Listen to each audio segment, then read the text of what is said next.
బనకచర్ల వివాదం అగ్గిరాజేస్తుంది. ఈ ప్రాజెక్ట్ పూర్తిగా అక్రమమని బీఆర్ఎస్ తేల్చి చెబుతోంది.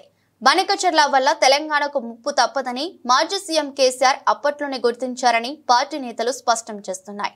ఇదే అంశంపై మాజీ మంత్రి బీఆర్ఎస్ ఎమ్మెల్యే హరీష్ రావు స్పందించారు. ప్రజాభవన్ సాక్షిగా కాంగ్రెస్ ప్రభుత్వం తెలంగాణకు మరణ శాసనం రాసిందని తీవ్ర స్థాయిలో ధ్వజమెత్తారు. విభజన హామీల ముసుగులో రేవంత్ రెడ్డి, చంద్రబాబు మధ్య గోదావరి, బనకచర్లపై చీకటి ఒప్పందం జరిగిందని విమర్శించారు.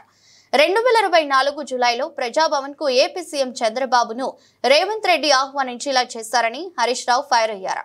గోదావరి నీళ్ల తరలింపునకు జరుగుతున్న కుట్రను రేవంత్ ఆపలేకపోతున్నారని ఆగ్రహం వ్యక్తం చేశారు. అసలు బనకచర్ల వల్ల తెలంగాణకు ఎలాంటి నష్టం వాటిల్లుతుంది? సీఎం రేవంత్ పై హరీష్ రావు ఫైర్ కి కారణాలేంటో తెలియాలంటే వాచ్ ది స్టోరీ.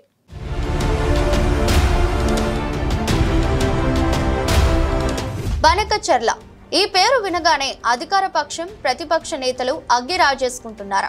బనకచర్ల విషయంలో కాంగ్రెస్ సర్కారు అనుసరిస్తున్న తీరుపై బీఆర్ఎస్ ఎమ్మెల్యే, మాజీ నీటిపారుదల శాఖ మంత్రి హరీష్ రావు తీవ్రంగా మండిపడ్డారు. సీఎం రేవంత్ రెడ్డిపై ఆగ్రహం వ్యక్తం చేశారు. చంద్రబాబు, రేవంత్ మధ్య ప్రజాభవన్ సాక్షిగా చీకటి ఒప్పందం జరిగిందని హరీష్ రావు ఫైర్ అయ్యారు. మంత్రి ఉత్తమ్ కుమార్ రెడ్డి కూడా విజయవాడకు వెళ్లి బనకచర్లకు మద్దతు పలికారన్న విషయాన్ని ఆయన గుర్తు చేస్తూ తీవ్రంగా మండిపడుతున్నారు. ఆ తరువాతే ఏపీ ముఖ్యమంత్రి చంద్రబాబు బనకచర్ల లింకుకు సహకరించాలని కోరుతూ కేంద్ర ఆర్థిక మంత్రి నిర్మలా సీతారామన్ లెటర్స్ రాశారని హరీష్ రావు చెప్పుకొచ్చారు.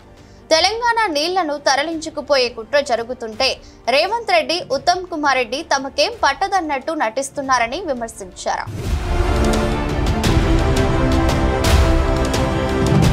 ఇప్పుడు చంద్రబాబు నాయుడు గారిని ఈయన ప్రజాభవన్కు పిలిచిండి ఈ మధ్యలో, పోయిన సంవత్సరం మీ అందరికి తెలుసు.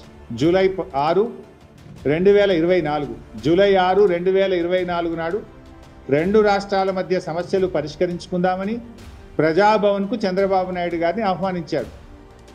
ఆహ్వానించిన తర్వాత ఆ విభజన హామీల ముసుగులో గోదావరి బనకచర్ల చీకటి ఒప్పందం ప్రజాభవన్ ఆధారంగా రేవంత్ రెడ్డి, చంద్రబాబు నాయుడు మధ్య జరిగింది. ఎందుకంటే జూలై 6, 2024 నాడు ప్రజాభవన్లో రేవంత్ రెడ్డి, చంద్రబాబు నాయుడుల మీటింగ్ జరిగింది. ఆ తర్వాతనే ప్రాజెక్టు పనులు స్టార్ట్ అయినాయి. రేవంత్ రెడ్డి గారు అదే రోజు ప్రజాభవన్ వేదికగా తెలంగాణ నీటి హక్కులకు మరణ శాసనం రాసిండు రేవంత్ రెడ్డి. ఆ తర్వాత ఏమైంది?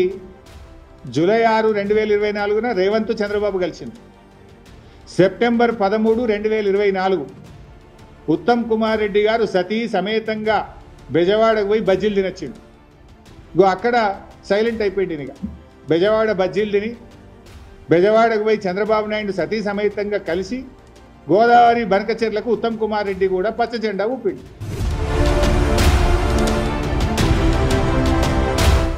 రాజ్యాంగబద్ధమైన పదవిలో ఉంటూ కూడా సీఎం రేవంత్ రెడ్డి అన్ని అబద్ధాలే మాట్లాడుతున్నారని హరీష్ రావు అన్నారు. కుక్కతోక వంకర అన్నట్టుగా ఆయన ప్రతిపక్షంలో ఉన్నప్పుడు అబద్ధాలే చెప్పారని, ఇప్పుడు కూడా అలాగే చేస్తున్నారని విమర్శించారు. బీఆర్ఎస్ కు రాష్ట్ర ప్రయోజనాలు, ప్రజలే ముఖ్యమని హరీష్ రావు తేల్చి చెప్పారు.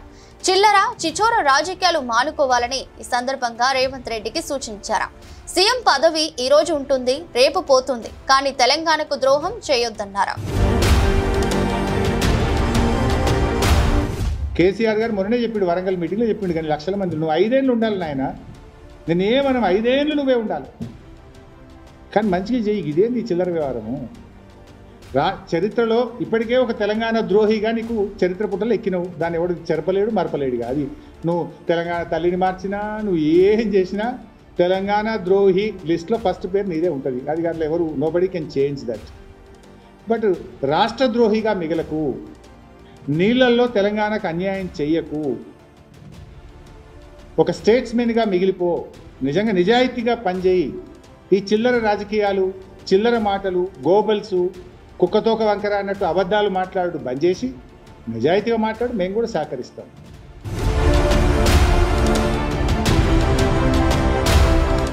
రేవంత్ రెడ్డికి బేసిన్ల గురించి మినిమం నాలెడ్జ్ లేదని హరీష్ రావు ఎద్దేవా చేశారు. అవగాహన లేకుండా మాట్లాడి తెలంగాణ పరువు తీస్తున్నారని, భయం లేని కోడి బజార్ల గుడ్డు పెట్టినట్టు రేవంత్ తీరు ఉందని విమర్శించారు.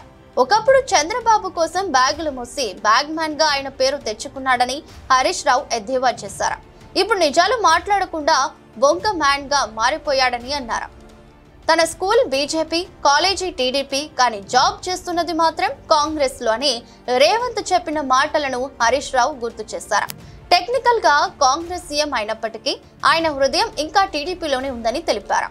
కృష్ణా జిల్లాలో ఏపీకి 65% ఎక్కువ నీళ్లు ఇవ్వడంతో పాటు గోదావరిలో బనకచెర్ల ప్రాజెక్టు విషయంలో వ్యవహరిస్తున్న తీరు చంద్రబాబుతో రేవంత్ కున్న అనుబంధాన్ని గుర్తు చేస్తుందని విమర్శించారు. అహంకారంతో మాట్లాడితే ప్రజలు నిన్ను అత్తపాతాల లోకానికి దొక్కుతారు బిడ్డ, జాగ్రత్త అని హెచ్చరిస్తా ఉన్నా నేను. ఎందుకంటే నీ ఆచరణలోనే కనబడుతుంది, నేను చెప్పాల్సిన అవసరం లేదు. పోయినసారి కృష్ణా జిల్లాల్లో 65 టీఎంసీలు ఆంధ్రాకు ఎక్కువ ఇచ్చినటువంటి తీరు కానీ, ఇలా గోదావరి బనకచెర్లకు నువ్వు తలుపులు తెలిసిన తీరు కానీ ఏమర్థమవుతుంది? నీ స్కూల్ ఏజ్లో, కాలేజ్ ఏజ్లో ఉన్న ఆ చంద్రబాబు నాయుడు గారితోనో తెలుగుదేశం పార్టీతో ఉన్న నీ అనుబంధాలు ఇంకా నువ్వు మర్చిపోలేకపోతున్నావు. బనకచెర్లను ఆపే చిత్తశుద్ధి కాంగ్రెస్ సర్కార్కు ఉందా అని హరీష్ రావు ప్రశ్నించారు. ఒకవేళ అదే నిజమైతే రేవంత్ ఇచ్చిన పవర్ పాయింట్ ప్రెజెంటేషన్ లో చంద్రబాబు కేంద్రానికి రాసిన లేఖలు, జల వనరుల శాఖకు రాసిన లెటర్స్ ను చూపించి ఉండాలని అన్నారు. కానీ వాటికి ఆ పీపీటీలో చోటు కల్పించలేదని తెలిపారు. కాళేశ్వరం, పాలమూరు, తుమ్మిళ్ళ, డిండి, భక్తరామదాసు వంటి ఎన్నో ప్రాజెక్టులకు చంద్రబాబు అడ్డుకోవాలని చూశారని హరీష్ రావు గుర్తు చేశారు. ఈ మ్యాటర్ ను కూడా పీపీటీలో ఎందుకు ప్రెజెంట్ చేయలేదని అడిగారు. రేవంత్ బాబు కుట్రలు బయటపడగానే బీఆర్ఎస్ నిలదీసిందని చెప్పారు. దీంతో కాంగ్రెస్ సర్కారు నిద్ర మేల్కొందని, కేంద్రానికి రాసినట్టుగా ఒక లెటర్ ను క్రియేట్ చేసి మీడియాకు విడుదల చేసిందని మండిపడ్డారు. ప్రెస్ మీట్ విషయంలో ఉత్తమ్ కుమార్ రెడ్డి అడ్డంగా దొరికిపోయారని హరీష్ రావు తెలిపారు. ఇలా బనకచెర్లను ఆపాలనే చిత్తశుద్ధి మీకుంటే మీరు చూపాల్సింది ఏంటిది? ఆంధ్రప్రదేశ్ ప్రభుత్వం, చంద్రబాబు నాయుడు గారు కేంద్రానికి రాసిన లేఖలు, జలవనరుల శాఖకు రాసిన లేఖలు, బనకచెర్లను ఆయన ఏ రకంగా ముందుకు తీసుకుపోతున్నాడో చూపించాలి. అది చూపించిందా మీరు? దాని గురించి ఎక్కడా ప్రస్తావన లేదు. చంద్రబాబు గారు బనకచెర్ల మీద కేంద్రానికి రాసిన లేఖలు కానీ, ఆయన మాట్లాడిన మాటలు కానీ నీ పవర్ పాయింట్ ప్రజెంటేషన్లో ఎక్కడ నువ్వు చూపలేదు, దానికి స్థానం దొరకలేదు.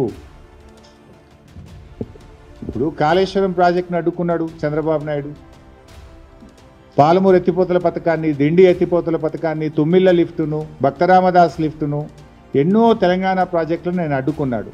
దానికి ఎందుకు నీ పీపీటీలో చూపించలేదు? ఆంధ్రప్రదేశ్ ప్రభుత్వము మన తెలంగాణ ప్రయోజనాల్ని ఎలా దెబ్బగొట్టిందో ఒక్క ముక్కనన్న చూపించినావని నేను.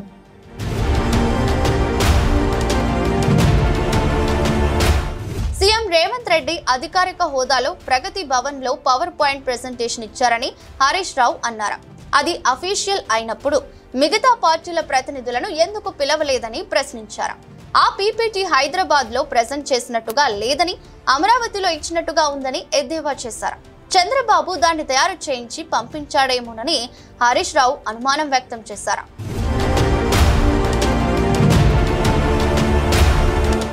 మీరు పెట్టింది ప్రగతి భవన్లో ప్రజెంటేషన్, ఇచ్చింది అధికారిక హోదాలో. ఓన్లీ కాంగ్రెస్ ఎమ్మెల్యేనే పిలుచుకుంటారా? దాన్ని అందరిని పిలవాలి కదా. If it is official presentation, why not to all? Gandhi భవన్లో పెట్టుకోలే కదా మీరు. అక్కడ ప్రజెంటేషన్ ఇచ్చింది ఆఫీసర్లు, ఇరిగేషన్ డిపార్ట్మెంట్ ఆఫీసర్లు, సచివాలయం నుంచి వచ్చిన అధికారులు. దాన్ని అందరినీ పిలిస్తే ఇంకా వాస్తవాలు బయటకు వస్తాయి కదా. సో నిన్నటి పవర్ పాయింట్ ప్రజెంటేషను అది హైదరాబాద్లో ఇచ్చినట్లేదు, అమరావతిలో ఇచ్చినట్టుంది. ఆ పీపీటీ చూసిన వాళ్ళకి ఏమనిపిస్తుంది అంటే ఇది తెలంగాణ ప్రభుత్వం తయారు చేసిందా, లేక చంద్రబాబు నాయుడు గారు తయారు చేసి అమరావతికి వెళ్ళి ఈయనకు పంపిండా అనేటువంటి అనుమానం మాత్రం ఎవరికైనా కలుగుతుంది. గోదావరి జలాల విషయంలో రేవంత్ కు అవగాహన లేదని హరీష్ రావు అన్నారు. తెలంగాణ ప్రయోజనాలను చంద్రబాబుకు పన్నంగా పెట్టి ఉద్దేశం ఆయన వ్యవహరిస్తున్నారని చెప్పారు. కానీ బీఆర్ఎస్ అలర్ట్ అయి రేవంత్ కు అసలు విషయాన్ని బోధపడేలా చేస్తుందని తెలిపారు. లేదంటే తరతరాల అన్యాయం జరిగేదని హరీష్ రావు అన్నారు. మంగళవారం ఇచ్చిన ప్రెజెంటేషన్ లో 2016లో బనకచెర్లను నాటి సీఎం కేసీఆర్ ఆంధ్రప్రదేశ్ కు రాసిచ్చినట్టు రేవంత్, ఉత్తమ్ మాట్లాడారని హరీష్ రావు చెప్పారు. ప్రెజెంటేషన్ హెడ్డింగ్ లో 2016లో గోదావరి పెన్నా నదుల అనుసంధానమని పెట్టారని తెలిపారు. వాస్తవానికి 2016 అపెక్స్ కౌన్సిల్ మీటింగ్ లో పెన్నా గురించి ఎక్కడైనా కనిపించిందా? గోదావరి జలాలను ఏపీకి రాసిచ్చినట్టు ఉందా అని హరీష్ రావు ప్రశ్నించారు. సీఎం హోదాలో ఉన్న రేవంత్ ఇలాంటి అబద్ధాలను చెప్పడం మానుకోవాలని హితవు పలికారు.